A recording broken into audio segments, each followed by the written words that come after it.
समय की शुरुआत से ही हर ऑर्गेनिज्म खुद को इवॉल्व करते आया है।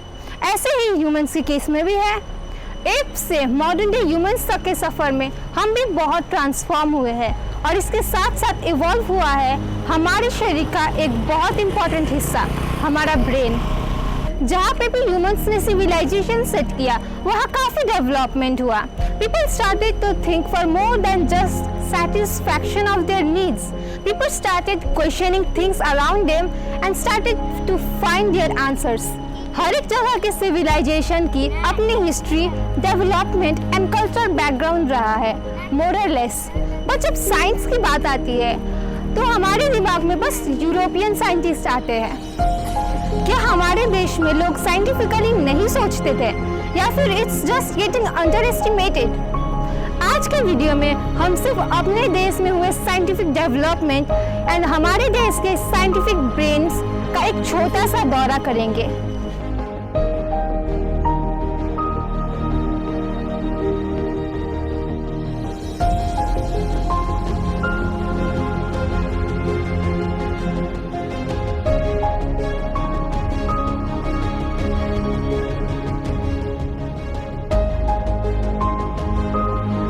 गैलीलियो गैलीली ने 1609 में टेलीस्कोप का आविष्कार किया तो हमारे पूर्वजों को कैसे नवग्रह के बारे में पता था? How did they worship the 9 planets of our solar system? इनके प्रूफ्स हमें नवग्रह टेम्पल्स जो पूरे साउथ इंडिया में फैले हुए हैं उनसे मिलता है। Navagraha temples are situated all over Kerala, Karnataka, Tamil Nadu and many other states and इनकी हिस्ट्री 3rd सेंचुरी BC तक जाती है। How did we know about this all even before the discovery of telescope?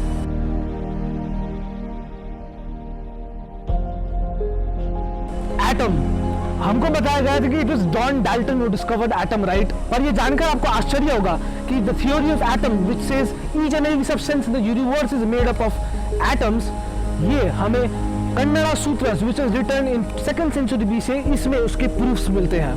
Kannada sutras were written by Indian physicist and natural scientist Kanada. Kanada sutras में आपको ऐसे references मिलेंगे जो कहेगा कि हमें जो भी स्कूल में पढ़ाया जाता है ना अभी, वो सब उसके ट्रेसेस आपको उसमें मिलेंगे और उनका क्रेडिट, सबका सब क्रेडिट हम सिर्फ वेस्टर्न साइंटिस्ट को देते हैं। Rising of heat upwards, the growth of grass upwards, the nature of rainfall, ये सब के प्रूफ्स एंड ट्रेसेस आपको कन्नड़ा सूत्र से मिलेंगे। अगर ये सब यूरोपियन साइंटिस्ट ने बताया तो इसके ट्रेसेस एक 2nd सेंचुरी BC के टेक्स्ट में कहां से आया? The father of surgery Sushruta, जिसमें मेडिकल साइंस के फील्ड में बहुत बड़ा हाथ है। इनकी बुक जो 1600 BC में लिखी गई, दैट इज सुश्रुत संहिता, बहुत कॉम्प्लेक्स सर्जरीज के डिटेल प्रोसेस दिखाया गया है। Just surgeries like cataract, brain surgery, plastic surgery, ऐसे प्रोसेसेस जो अभी कितने सारे हॉस्पिटल्स में नहीं होते हैं, उनका डिटेल प्रोसेसेस उस टाइम के 1600 BC के बुक में है। उस टाइम का टेक्नोलॉजी कैसा था जो ऐसे सर्जरीज पॉसिबल हुए? ग्रेविटेशन, ये नाम सुनते ही हमें आइजैक न्यूटन और उसके एप्पल वाली स्टोरी याद आती है, राइट? पर आपको ये पता है कि थ्योरी ऑफ ग्रेविटेशन जो 1687 में आई थी, उसके ट्रेसेस हमें उपनिषद जो 1416 BC में लिखे गए थे उसमें पाए जाते हैं। एक लाइन कोट करना चाहूंगा उस उपनिषद से, that is if the divinity of the earth would not have pulled down this body by supporting the अपना, this body would have floated anywhere in the earth. ये line that is from the Upanishad directly prove करती है that traces of gravitational theory हमें हमारे ancient Indian उपनिषद में पाए गए हैं। एंड हम क्या पढ़ते हैं? That Isaac Newton was the one who discovered it, right? कैसे? इन एग्जाम्पल से आपको इतना पता चले गया होगा कि इंडियन साइंटिस्ट का भी बहुत बड़ा कंट्रीब्यूशन था साइंस एज अ फील्ड में। पाणिनि, जिन्होंने संस्कृत व्याकरण की रचना की, जिसे फर्स्ट डिस्क्रिप्टिव लैंग्वेज भी कहा जाता है। चाणक्य, जिन्हें पॉलिटिकल साइंस और इकोनॉमिक्स के फील्ड में पायनियर कहा जाता है। Women in the prior times like Gargi and Maitri, इन्होंने वेदास में बहुत बड़ा कंट्रीब्यूशन दिया है। हमारा देश जो एक जमाने में एजुकेशनल हब हुआ करता था, नालंदा और तक्षशिला जैसे बड़े बड़े यूनिवर्सिटीज यहाँ पर थे। यहाँ पर देश विदेश से लोग पढ़ने आते थे to study Buddhism, Vedas, Jainism, ये सब सब्जेक्ट जो अभी कभी नहीं पढ़ाया जाता है, वो सब पढ़ने के लिए लोग देश विदेश से हमारे देश में आते थे।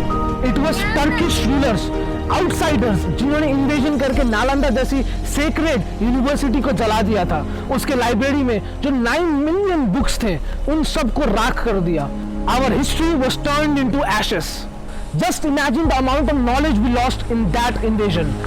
आज की मॉडर्न डे में काफी कॉन्ट्रास्टिंग आइडियाज दिखाई देते हैं। हम अपने देश की नॉलेज को तो प्रिजर्व नहीं कर रहे हैं, ताकि बाहर के देशों के और वेस्टर्न कल्चर के नॉलेज को और ज्यादा अडैप्ट कर रहे हैं।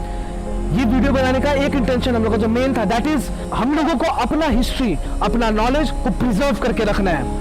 We should know what are the contributions of our Indian scientist, जिनका नाम भी शायद हम लोगों को नहीं पता है। ये वीडियो को जरूर शेयर करिए सो दैट इनका कंट्रीब्यूशन को एक्नॉलेजमेंट मिले, हमारे बुक्स में इनका रेफरेंसेस आए और हमारे हिस्ट्री में इनका भी नाम आए। धन्यवाद।